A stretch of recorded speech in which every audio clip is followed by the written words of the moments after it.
Amém. Boa noite, gente. Vocês estão bem? Estão felizes, gente?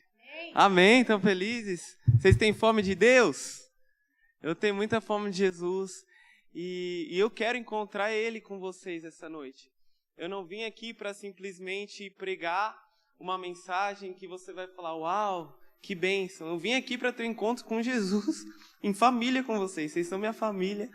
A família de Cristo, eu amo muito essa igreja mesmo. Essa igreja está no meu coração, se eu não me engano, é a terceira vez que eu prego aqui. E todas as vezes que eu prego aqui, eu encontro Jesus aqui.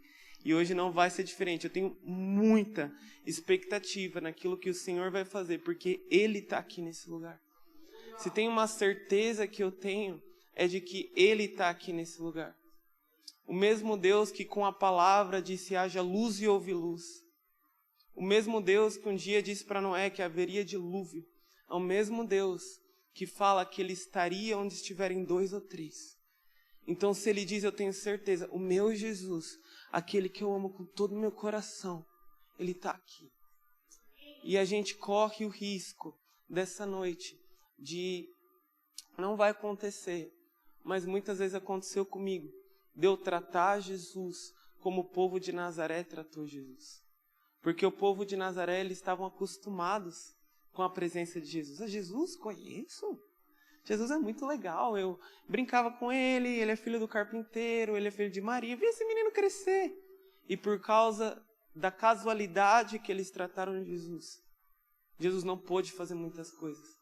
E muitas vezes eu me acostumei com Jesus dentro da igreja. Eu ia para culto e eu sabia, não, Jesus vai estar lá, conferência aí nossa, Jesus vai estar lá. E aí Jesus não fez grandes coisas na minha vida, porque eu não reverenciei a presença dele. Eu não quero simplesmente saber, Jesus está aqui, que bênção, vai ser uma conferência legal. Eu quero ter expectativa que o Rei da Glória vai me encontrar. Existe algo mais em Jesus. E Jesus, ele continua falando, todo aquele que tem sede, venha a mim e beba. Todo aquele que tem sede. O requisito para você ter um encontro com Jesus hoje, não é você ter jejuado a semana inteira. Não é você ter orado, não é você ter feito curso tal e tal. O requisito para você ter um encontro com Jesus hoje é você ter sede e ir até Ele e beber. E eu quero isso. Sabe,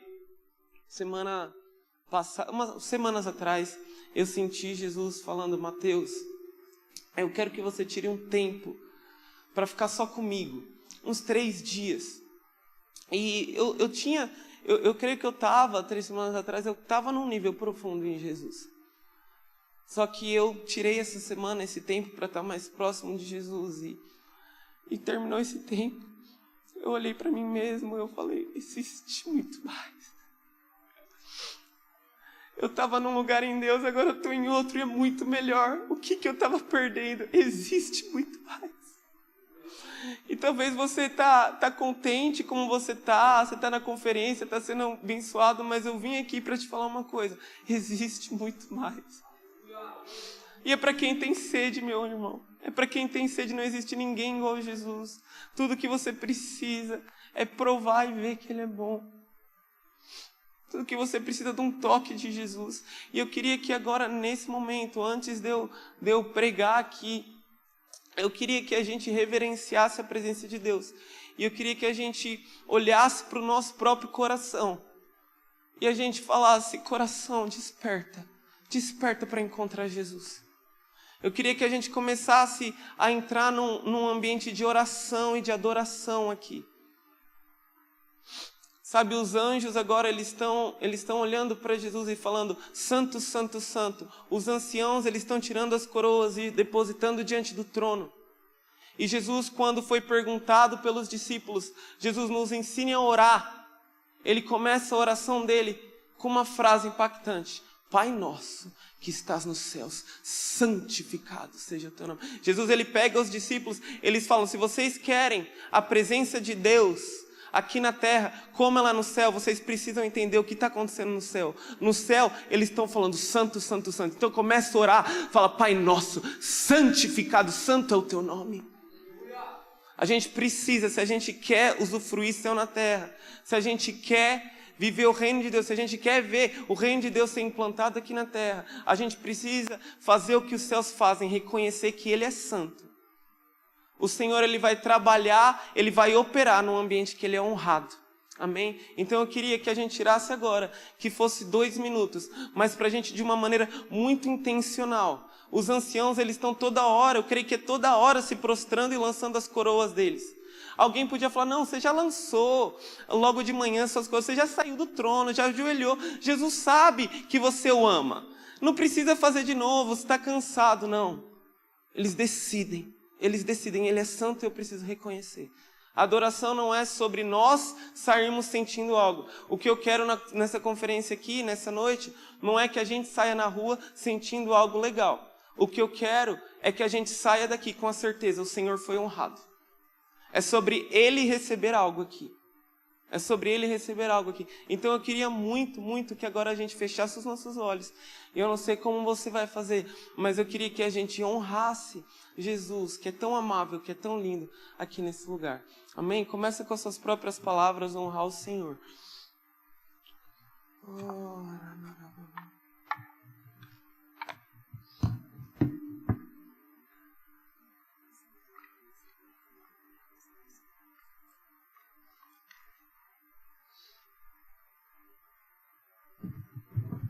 Vamos lá, Jesus está aqui. Eu não quero perder a oportunidade de ser como a mulher que foi extravagante, que quebrou perfume aos pés dele. Eu não quero perder essa oportunidade. Vamos lá, Jesus está aqui. Jesus está passando por aqui. Talvez seja a última vez que a gente vai ter essa oportunidade em vida. Jesus está aqui, Ele está passando. Não perca essa oportunidade. Seja igual a mulher que chorou aos pés dele e enxugou com os cabelos. Ore cantarabaxê. Jesus, Tu és o mais belo, Jesus, Tu és o mais lindo, Tu és completamente desejável entre nós. Jesus, nós amamos o Teu coração. Senhor, nós Te amamos aqui, Senhor. Nos batiza com lágrimas, Jesus.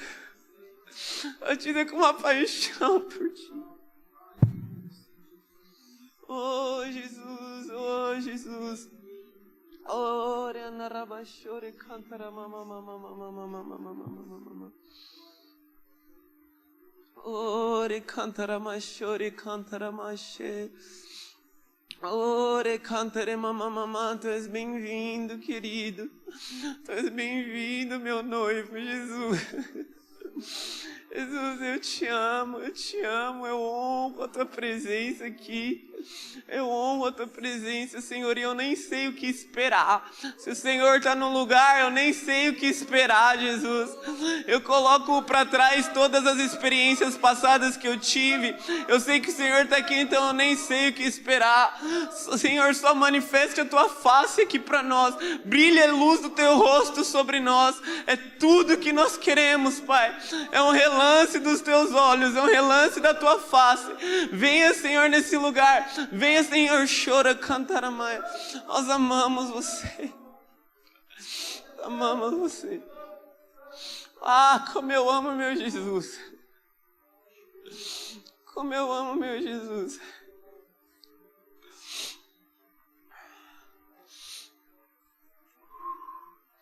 Amém. Obrigado pela Tua presença aqui nesse lugar, Jesus. Amém. Você pode abrir os seus olhos.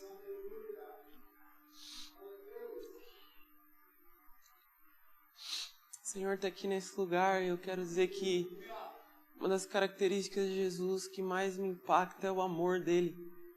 Jesus, Ele é amoroso. O amor dele dura para sempre. Eu quero dizer aqui, antes de eu continuar, eu quero dizer aqui que Ele te ama muito. E que Ele tem palavras muito marcantes para você. Jesus, Ele tem sentimentos violentos sobre você. Ele tem afeições por você. Ele tem afeições por você. Quero começar aqui contando o que o Senhor tem feito na minha vida nesses últimos tempos. E aí eu vou ler uns versículos. Gente, tô sem hora aqui. Até que hora que tem? Meia-noite? Tá bom. Brincando, gente. Eu creio que não vai ser demorado não. Então eu quero estar contando aqui de maneira bem breve o que Jesus tem feito aqui na minha vida. Eu voltei do Japão, eu fiquei quase 5 anos fora do Brasil. Então eu fiquei adulto, saí do Brasil. Então fiz 18 anos, fui com a minha família para os Estados Unidos. Depois nós fomos como missionários para o Japão. E aí eu fui para os Estados Unidos e voltei para o Brasil. E eu voltei em novembro de 2018, com 23 anos. Eu voltei para o Brasil e Jesus ele começou a fazer algo na minha vida. Eu comecei a liderar uma célula no Parque Imperial, que é Osasco também, Parque Imperial. E eu comecei a liderar essa célula e Jesus começou a fazer algumas coisas lá. E eu lembro que um dia eu e 2 discípulos meus, a gente falou, vamos ficar o dia inteiro falando de Jesus? Vamos, era um sábado. Então a gente marcou de manhã, a gente chegou lá no Parque Imperial, lá tem um monte para orar. A gente orou no monte, ouviu a voz do Espírito e foi ser guiado pelo Espírito. Porque eu creio muito que a natureza do Filho de Deus é ser guiado pelo Espírito. Lá em João 3, Jesus fala, o vento sopra para onde quer, ninguém sabe de onde vem nem para onde vai. Assim são os nascidos de Deus. Em Romanos 8 fala que todos aqueles que são guiados pelo Espírito de Deus são filhos de Deus. Então a gente simplesmente foi ser guiado pelo Espírito. O Espírito Santo ele ama essas agendas que a gente fala, Espírito Santo, eu só quero te seguir. Eu tiro esse tempo aqui para saber o que está no seu coração e para ir onde você quer que eu vá.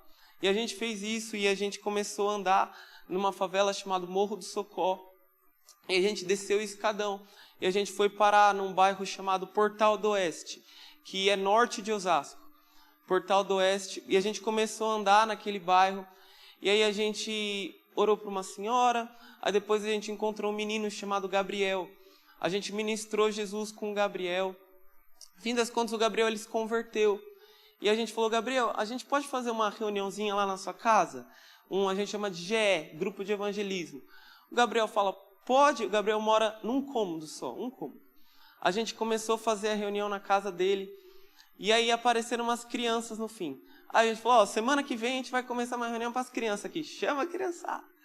Criançada começou a vir. Gente, pensa, era tanta criança, umas 30 crianças em um cômodo. Era criança tipo debaixo do armário assim. Era criança em todo canto, em todo empinhocada. Só que Jesus começou a aparecer pra gente naquele lugar. A gente alugou uma casa lá, começou a chegar ainda mais gente. A gente pegou a nossa célula, que era no Parque Imperial, a gente mudou pro Portal. Jesus começou a acrescentar aqueles que iam sendo salvos.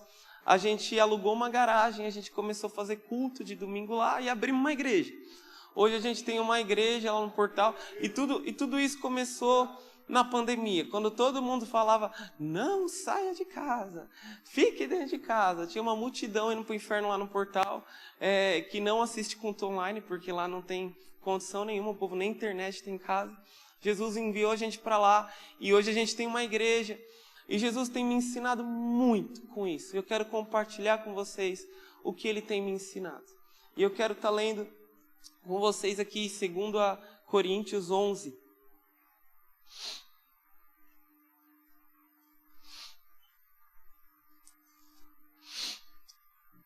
Versículo 1.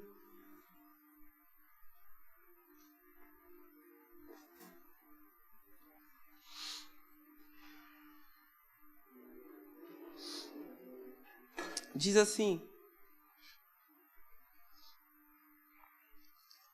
versículo 1 diz assim, eu gostaria, aqui é Paulo falando, gente, eu gostaria que vocês me suportassem um pouco mais na minha loucura, portanto suportem-me, eu tenho zelo por vocês com um zelo que vem de Deus, pois eu preparei vocês para apresentá-los como virgem para um só esposo, que é Cristo. Dá uma pausa aqui. Então o apóstolo Paulo, ele fala assim, gente, igreja, eu tenho um zelo muito forte por vocês, porque eu preparei vocês para ser apresentada para Cristo, para um só esposo que é Cristo. E eu tenho zelo. Então o ministério de Paulo se resume em uma coisa: apresentar uma noiva para o noivo. Então Paulo, ele tinha zelo, ele trabalhava arduamente, ele sofria naufrágio, ele sofria nudez, ele sofria fome, por uma coisa: apresentar uma noiva para Jesus casar. Ele fala isso, só que Paulo, a gente vai continuar lendo aqui, ele fala, mas eu tenho um medo. Em todo esse processo, eu tenho um medo. E olha qual que é o medo de Paulo. Ele fala, versículo 3. Eu temo que assim como a serpente com astúcia enganou Eva, assim também a mente de vocês seja corrompida e se afaste da simplicidade e pureza devidas a Cristo. Paulo, ele fala o seguinte, irmãos, eu trabalhei tanto por vocês, só que eu tenho medo de, assim como Satanás enganou Eva e roubou a simplicidade e a pureza, Satanás engane vocês e vocês percam a simplicidade e pureza devidas a Cristo. Como que era no jardim? Adão e Eva, todo fim de tarde, a presença de Deus bastava para eles.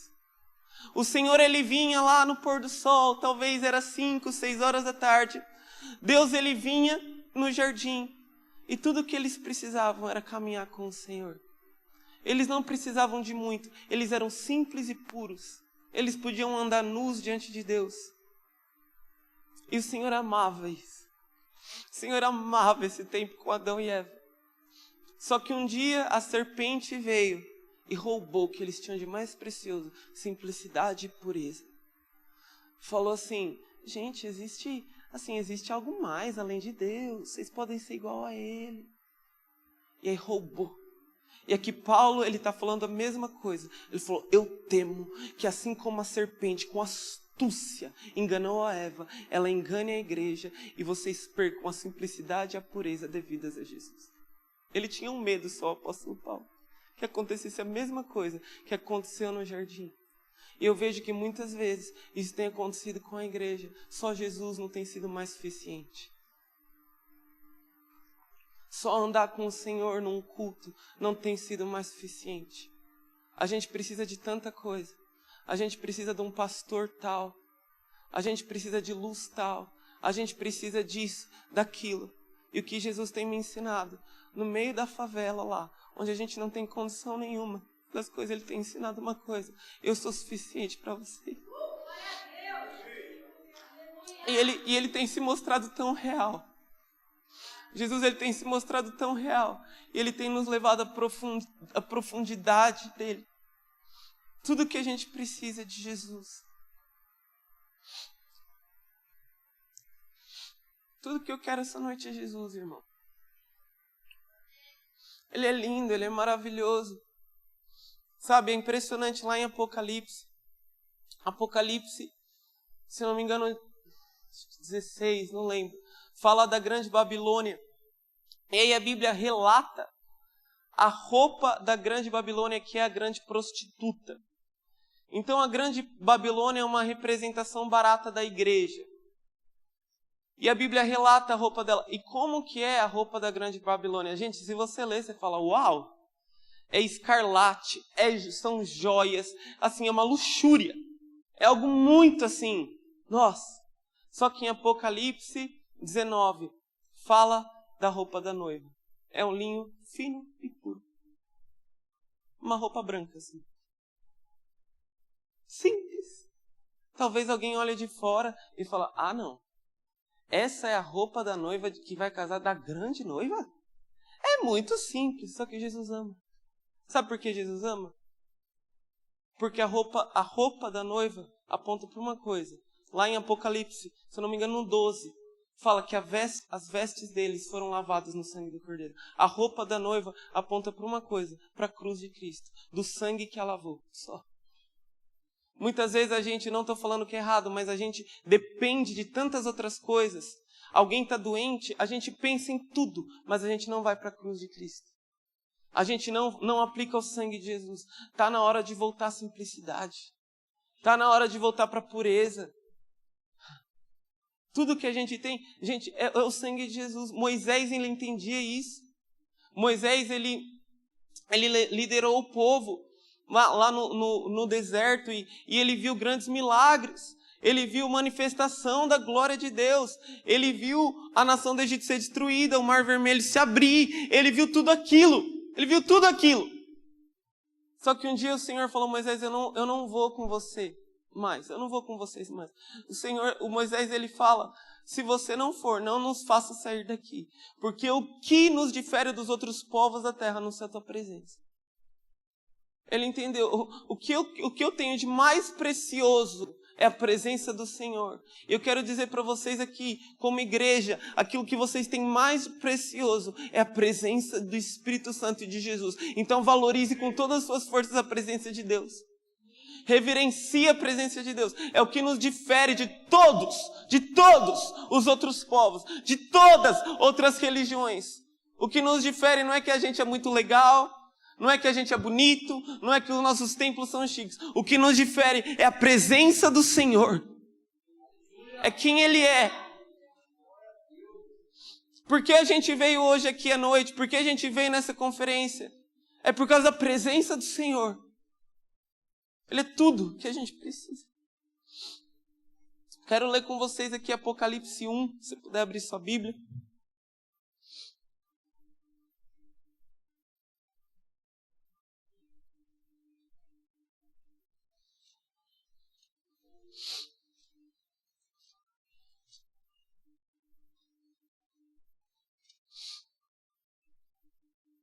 Diz assim, versículo 9. Apocalipse 1:9. A gente vai ler bastante aqui Apocalipse, então queria que você acompanhasse comigo. Antes de a gente começar a ler, eu quero dar um background aqui de Apocalipse. O apóstolo João, nessa época aqui, ele era o único apóstolo vivo. Todos os outros tinham morrido. Pedro tinha sido crucificado de cabeça para baixo. Paulo, a história diz que foi decapitado. Tiago, decapitado. Todos os discípulos de Jesus... A gente fala com o microfone baixo, né? Todos os discípulos de Jesus, eles tinham morrido. Todos os apóstolos. E o apóstolo João tinham tentado matá-lo. A história diz que o imperador da época, o Domiciano, ele pegou o apóstolo João, ele esquentou um barril com água fervendo, pegaram o apóstolo João e jogaram lá dentro o velhinho. Só que o Senhor milagrosamente o salvou, ele não morreu. E aí eles falaram para eles mesmos: o que a gente faz com esse velho doido por Jesus? Vamos mandar para a ilha de Patmos. Eu ouvi falar que a ilha de Patmos não era uma ilha como Maldivas, como Ilha Bela, mas era uma ilha cheia de pedregulho, cheia de pedra. Uma ilha feia. Só que naquela ilha, o apóstolo João, que talvez tinha a sua agenda muito lotada, o apóstolo João, que talvez todo mundo queria tirar foto com ele, que era o cara, ele se vê sozinho numa ilha cheia de pedregulho. E ali naquela ilha ele tem um encontro muito profundo com Jesus. Aqui em versículo 9 diz assim: eu, João, irmão e companheiro de vocês na tribulação, no reino, na perseverança em Jesus, estava na ilha chamada Patmos por causa da palavra de Deus, do testemunho de Jesus. Achei-me no Espírito no dia do Senhor e ouvi atrás de mim uma voz forte como de trombetas dizendo: escreva num livro o que você vê, mande-o às 7 igrejas, Éfeso, Esmirna, Pérgamo, Tiatira, Sardes e Filadélfia e Laodiceia. Então João, ele volta para ver quem estava falando com ele. E ao se virar, ele vê 7 candelabros de ouro. E presta atenção aqui, ó. No meio dos candelabros, no meio, um semelhante a um filho do homem, com vestes talares, cingido à altura do peito com um cinto de ouro. Uau, que maravilhoso. A cabeça e os cabelos dele eram brancos como a alva lã, como a neve. Os olhos eram como chama chamas de fogo. Os seus pés eram semelhantes ao bronze polido, como que refinado numa fornalha. A voz era como o som de muitas águas. Na mão direita ele tinha 7 estrelas, e da sua boca saía uma afiada espada de 2 gumes. O seu rosto brilhava como o sol na sua força. Ao vê-lo, eu caí aos seus pés como morto. Porém ele pôs a mão sobre mim, dizendo: não tenha medo, eu sou o primeiro e o último, aquele que vive. Estive morto, mas eis que vivo para todo o sempre, e tenho as chaves da morte e do inferno. Escreva, pois, estas coisas que você viu, as que hão de acontecer depois desta. Quanto ao mistério das 7 estrelas que você viu na minha mão direita, e quanto aos 7 candelabros de ouro, as 7 estrelas são os anjos das 7 igrejas, e os 7 candelabros são as 7 igrejas. Então aqui o apóstolo João, ele se vira e ele vê Jesus em meio a 7 candelabros. E aqui, esse texto que a gente acabou de ler, Apocalipse 1, termina falando: os 7 candelabros são as 7 igrejas. Então, aqui, João, ele não vê Jesus glorificado só no trono. Ele não vê Jesus glorificado só no mar de vidro. Ele vê Jesus glorificado no meio. Jesus belo, Jesus todo-poderoso, no meio das 7 igrejas, que são os 7 candelabros. Jesus, ele está muito interessado na igreja dele. Jesus, ele pensa na igreja dele. Quando ele fala, eu edificarei minha igreja, ele está decidido. Jesus, ele é apaixonado. Se tem algo que está na mente de Jesus, é a igreja dele. Tanto que ele vê João, a primeira coisa que ele fala, escreva as cartas para as 7 igrejas. Agora eu queria que você entendesse comigo o peso dessas cartas. Imagina o pastor aqui dessa igreja, o pastor Pedro, vem um mensageiro correndo na rua com uma carta e fala: pastor Pedro, o apóstolo João, ele acabou de ter uma visão. Ele viu Jesus glorificado, ele caiu como morto. O pastor Pedro, mas o apóstolo João? E Jesus, ele ditou uma carta para vocês aqui da igreja.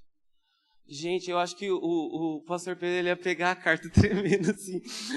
Misericórdia, que Jesus quer falar com a gente. E aí ele abriria a carta, leria. E foi o que aconteceu com esses 7 pastores dessas 7 igrejas. Eu quero ler com você aqui a carta da primeira igreja, que é Apocalipse 2, versículo 1. Diz assim: ao anjo da igreja em Éfeso escreva essas coisas. Diz aquele que conserva na mão direita as 7 estrelas e que anda no meio dos 7 candelabros de ouro. Uau! Ele anda no meio da igreja dele. Conheço as obras que você realiza, tanto o seu esforço como a sua perseverança. Sei que você não pode suportar os maus e que pôs à prova os que se declaram apóstolos e não são, e descobriu que são mentirosos. Você tem perseverança e suportou provas por causa do meu nome, sem esmorecer. Uau! Até aqui Jesus só elogia, e são uns elogios muito fortes. Você tem perseverança, você não esmoreceu. Os elogia mesmo, ele falou: conheço vocês.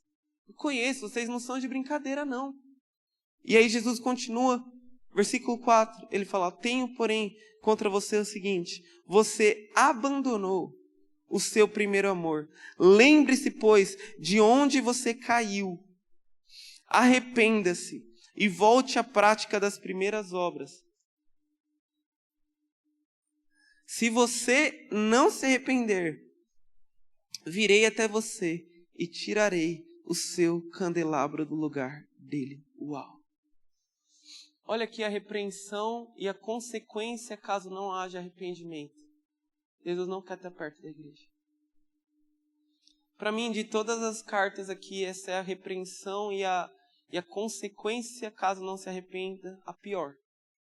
Porque Jesus, ele está no meio dos candelabros e fala: se você não se arrepender, porque você perdeu o seu primeiro amor, se não se arrepender disso, eu não quero estar perto de você.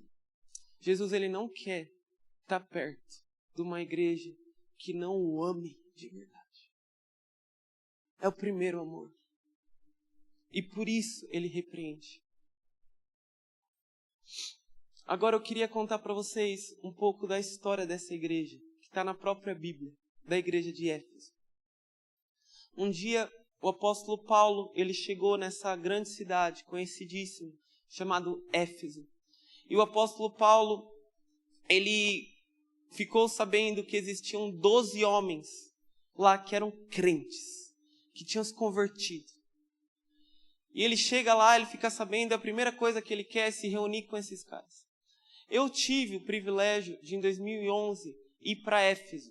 É uma cidade que hoje está em ruínas, fica localizada lá na Turquia. E eu fui para lá, eu fiquei muito impressionado, porque eles levaram a gente até uma biblioteca em Éfeso.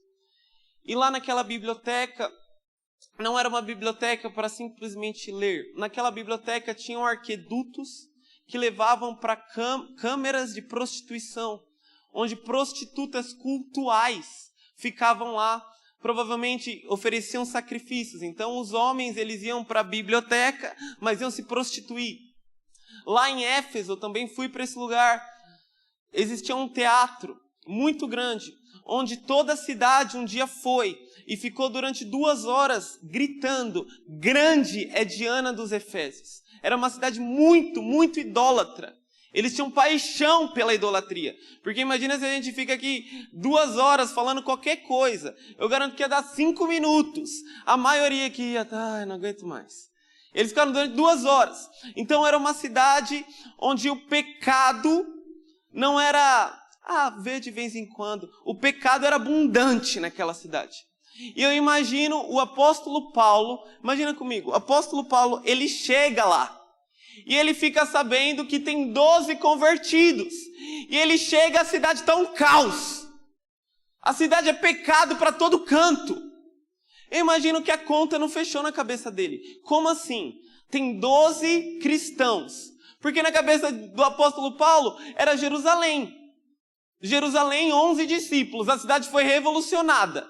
Aqui em Éfeso tem 12 pessoas que se dizem ser convertidas. E a cidade está uma perdição.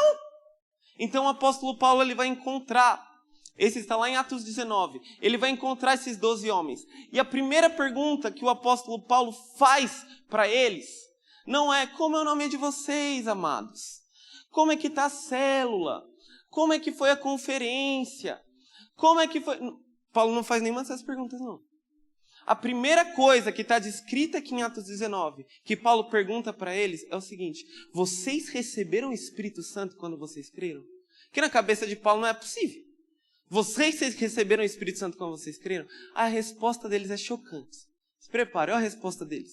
Nós nem sabíamos que existia Espírito Santo. Aí Paulo com certeza falou: está explicado. Está explicado. Então Paulo falou para eles sobre o batismo com o Espírito Santo, falou quem era o Espírito Santo. Paulo orou, e esses 12 homens foram cheios do Espírito Santo. A Bíblia fala que eles foram batizados no Espírito Santo. E a partir daí, lá em Atos, começa a descrever o avivamento que aconteceu em Éfeso. E meu amigo, o avivamento que aconteceu em Éfeso, misericórdia. Na minha opinião, é o maior avivamento que aconteceu no Novo Testamento. Lá em Éfeso, eles pegavam livros de magia negra. Gente, livro de magia negra não era baratinho, era livro escrito à mão naquela época. Eles pegavam livros e livros e livros e livros. E eles não queimavam no fundo da casa do pastor. Eles iam para a praça pública, para todos verem. E eles queimavam livros de magia negra. Na cidade de Éfeso. Lá naquela cidade é onde os lenços de Paulo curavam. Em Éfeso era tipo assim: segunda-feira, 10 mil se convertem. Terça-feira, 15 mil. Um avivamento. A história fala, historiadores falam que Timóteo era o pastor de Éfeso e a igreja chegou a 100 mil pessoas. Algo que todo mundo ficava: uau! Esse é o evangelho que Jesus falou. Uau! Só que se passaram. João, ele tem essa visão aqui, mais ou menos uns 50 anos depois desse grande avivamento. Se passaram 50 anos e Jesus está falando: vocês perderam o primeiro amor. Agora, se a igreja de Éfeso, que viveu um grande avivamento, perdeu o primeiro amor, quanto mais as nossas igrejas hoje. Jesus está falando, se arrependa, senão eu vou te tirar da minha presença, porque eu não aguento estar perto de alguém que não me ama de verdade. Aí Jesus fala para eles assim, lembra-se de onde caíste, se arrependa e volte às práticas das primeiras obras. Qual que eram as primeiras obras da igreja de Éfeso? Qual que era a primeira obra deles? Era estar com o Espírito Santo e bastava. A primeira obra deles era falar de Jesus na rua, porque eu recebi o batismo com o Espírito. A primeira obra deles era fazer célula feliz, porque a gente tem o Espírito Santo no nosso meio. Porque a gente tem Jesus. Só que eles perderam isso. Sabe, irmãos? Tudo que Jesus quer é uma família assentada à mesa com Ele. Uma família que valoriza o Espírito Santo. O maior presente que você pode dar para Jesus, o maior presente que você pode dar para Jesus é você andar com o Espírito que Ele te deu. É você valorizar o Espírito Santo. É tempo de nós voltarmos ao primeiro amor. É tempo da gente valorizar o Espírito Santo. Eu lembro, eu estava em Jerusalém, tive o privilégio de ir em 2019, pegar minha água que está aberta.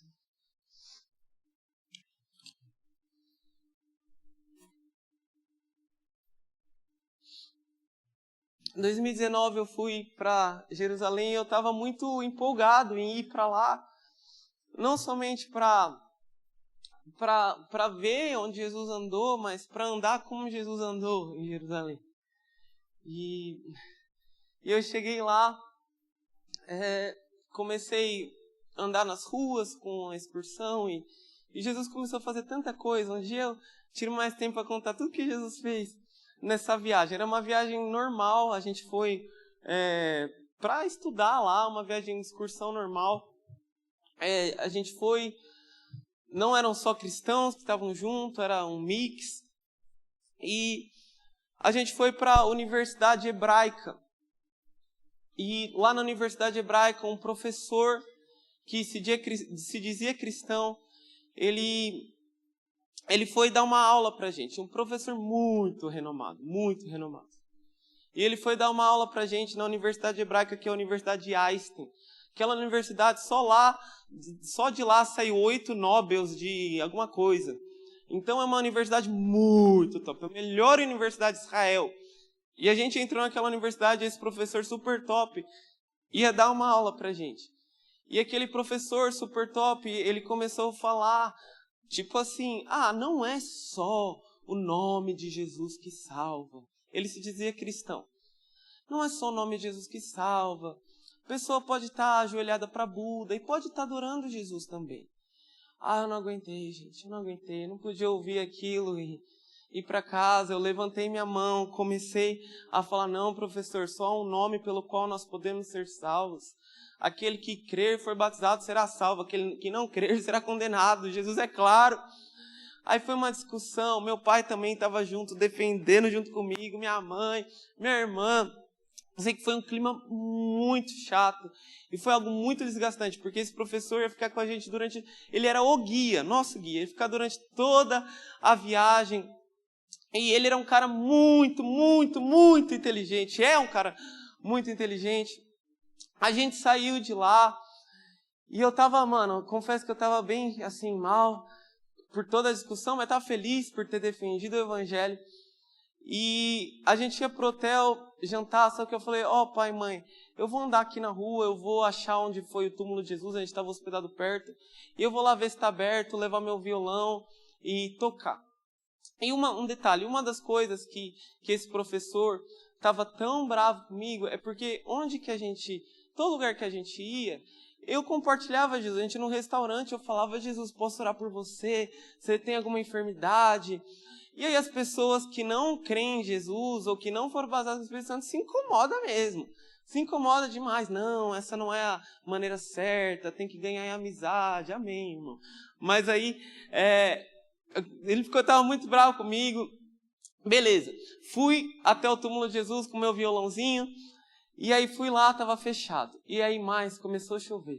Aí eu, pronto, ainda o meu violão vai estragar, misericórdia. Comecei a andar na rua, achei um ponto de ônibus lá.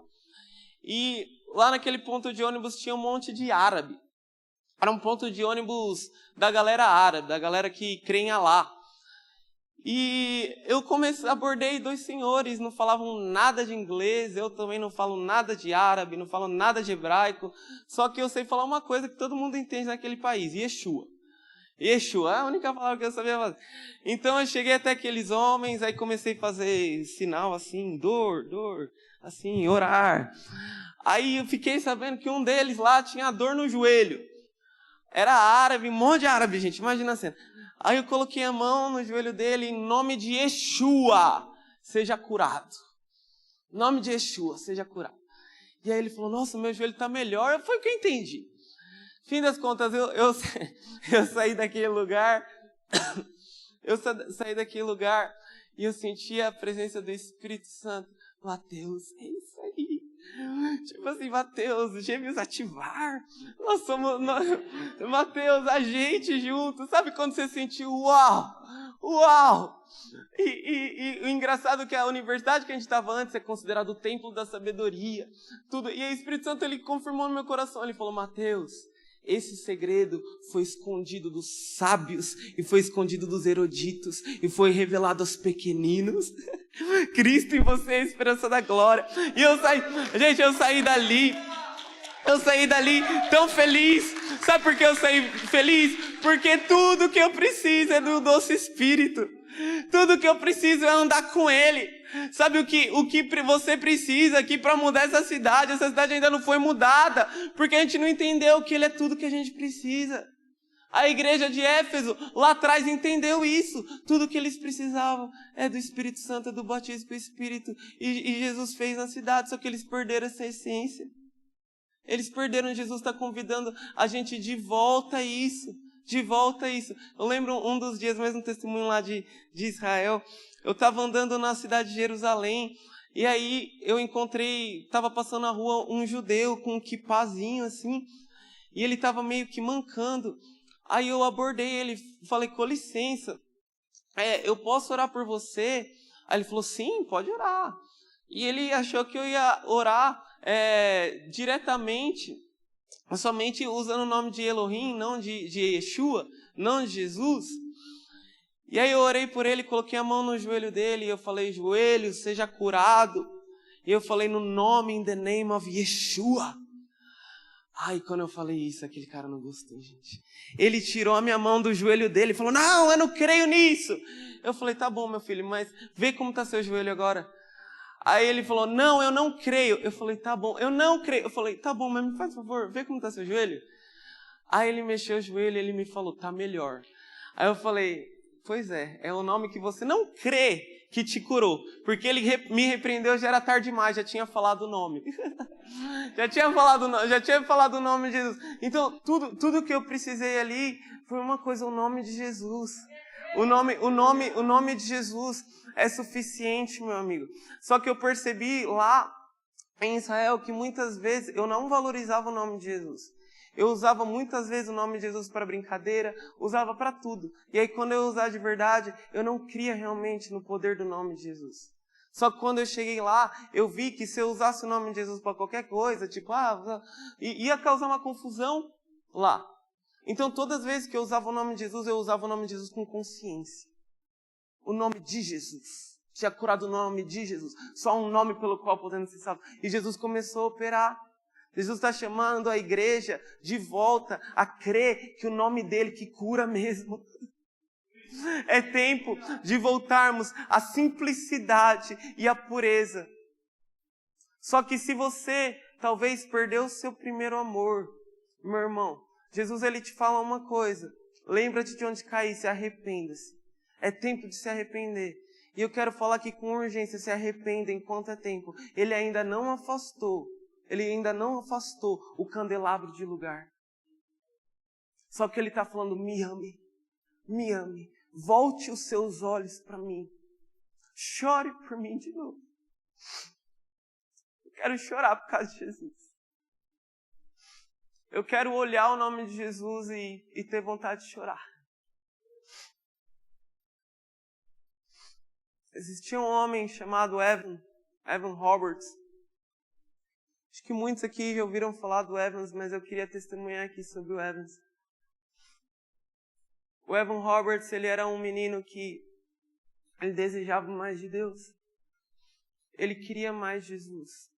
Num país que talvez muitos não queriam mais Jesus, estavam acostumados somente para a igreja. O Evans, ele queria mais Jesus. E ele começou, quando menino, orar por mais Jesus. Um dia, o pastor do Evans, ele falou: Evans, eu vou te dar uma oportunidade. Eu não sei se era o pastor dele ou um outro pastor. Eu vou te dar uma oportunidade para pregar aqui depois do culto. Pode ser, Evans? O Evan Roberts, ele falou assim: beleza, pastor.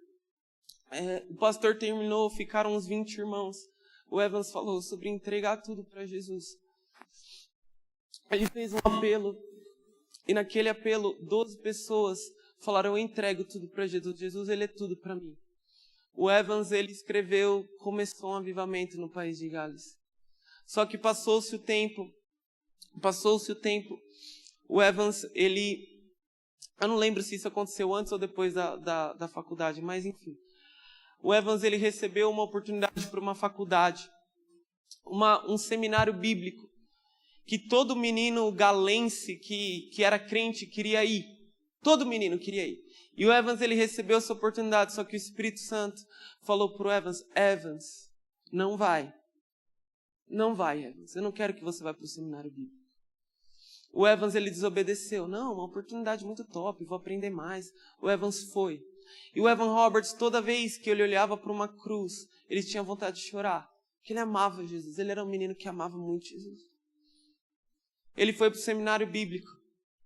E lá no seminário bíblico, no meio de uma das aulas, o Evans, ele olhou para a parede, tinha uma cruz na parede. Só que daquela vez, o Evans, ele falou assim: eu não senti nada quando eu olhei para a cruz. Esse menino, ele se desesperou. Ele sentiu que ele tinha perdido o primeiro amor dele. E ele não somente falou: não, de boa, o amor vai voltar, uma hora ou outra, a vida cristã é assim, altos e baixos. Não. Ele chegou para o diretor da faculdade e ele falou: diretor, eu quero ir embora desse lugar. O diretor: tá bom, vai. O Evans deixou o sonho de todo menino e ele foi para uma cidadezinha no interior do país de Gales. E ele começou uma reunião de oração. Eu não lembro os dias exatos, mas foi mais ou menos assim. Ele começou uma reunião de oração num sábado, no interior, voltando ao primeiro amor, chorando aos pés de Jesus, no sábado. No domingo já veio mais gente. Na segunda-feira já veio mais gente. Na terça mais gente. Lá para quarta-feira, o comércio da cidade já não abria mais. O Espírito Santo veio em resposta a um arrependimento. O Espírito Santo veio em resposta a alguém que desejava mais dele, que sabia que existia algo mais. Em 9 meses, mais ou menos 100 mil pessoas num país desse tamanho se converteram, porque um homem percebeu: eu perdi o meu primeiro amor. Um homem. As pessoas no país de Gales, elas iam até o bar, pediam cerveja, não tinha ninguém pregando no bar. As pessoas pediam cerveja, a cerveja vinha, elas olhavam para a cerveja: eu não consigo beber porque Deus está aqui nesse lugar. As pessoas entravam no culto, nos cultos do avivamento do país de Gales, eles não conseguiam olhar um pro outro e falar: irmão, como você está? Eles entravam, eles sabiam: Deus está nesse lugar. Por causa de um menino que se arrependeu e falou: eu preciso do meu amor de volta. Sabe, lá em Éfeso, Deus precisou de 12 homens. De 12 homens que valorizavam o Espírito que Ele deu. Muitas vezes a gente acha que o avivamento em Osasco, em São Paulo, vai começar quando tiver um Descende Osasco. Não vai começar quando tiver um Descende Osasco. Vai começar quando você se arrepender e falar: me devolve o meu primeiro amor, Jesus. Eu quero te amar com tudo que eu tenho. É tempo de a gente voltar a chorar aos pés de Jesus. Tudo que a gente precisa é dele. Avivamento se resume em uma frase, em uma palavra: Jesus. Quando Jesus vem, e se apresenta para uma cidade. Só que será que vai ter alguém aqui que vai ter tanta fome de Deus, que ele vai vir e vai saciar sua fome, e vai saciar uma cidade inteira? Jesus está à procura de alguém. William Seymour, meu amigo, William, ele era garçom.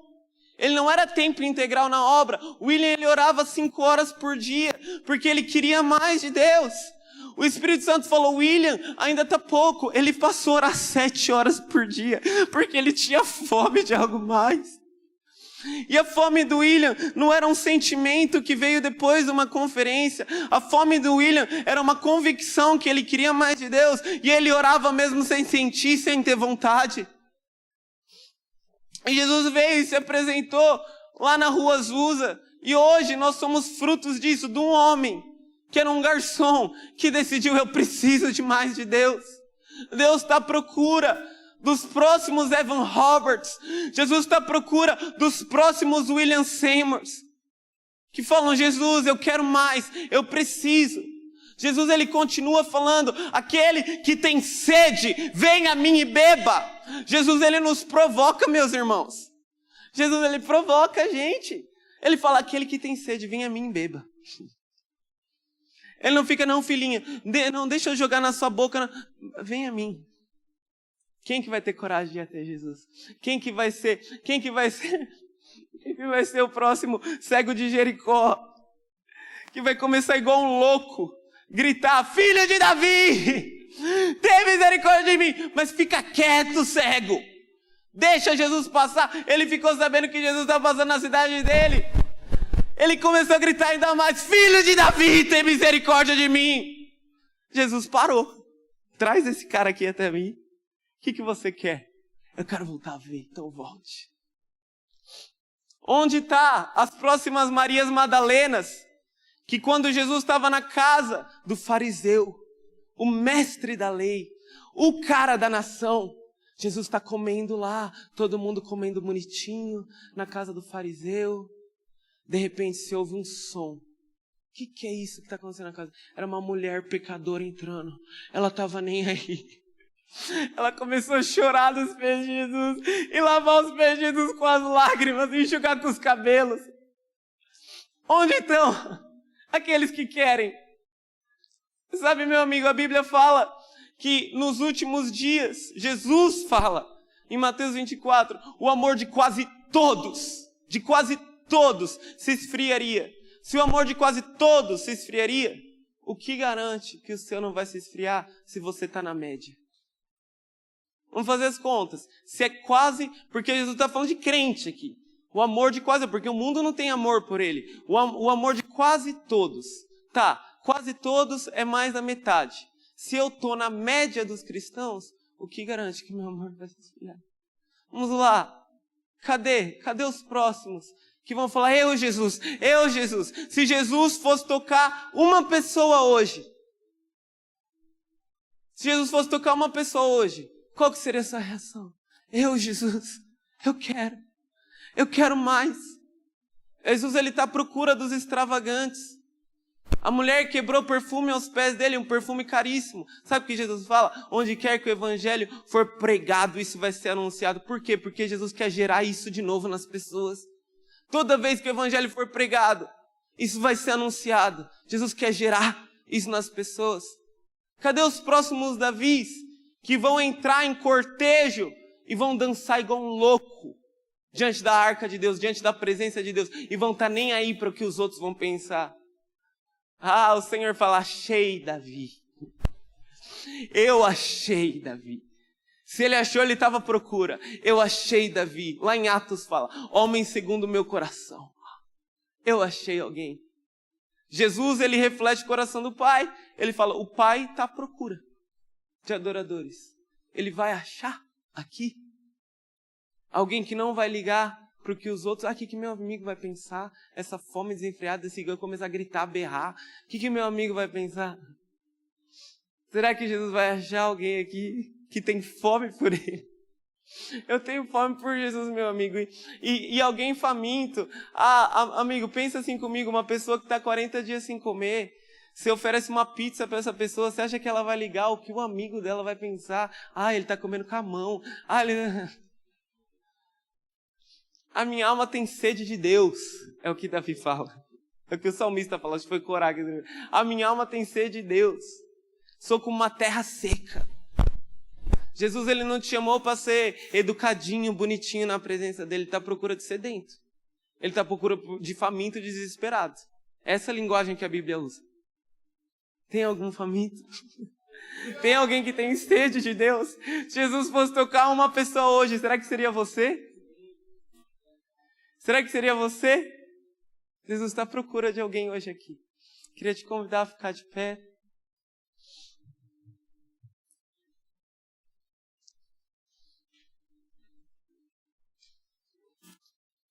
Se os irmãos puderem apagar a luz, colocar uma música, ou alguém tocar.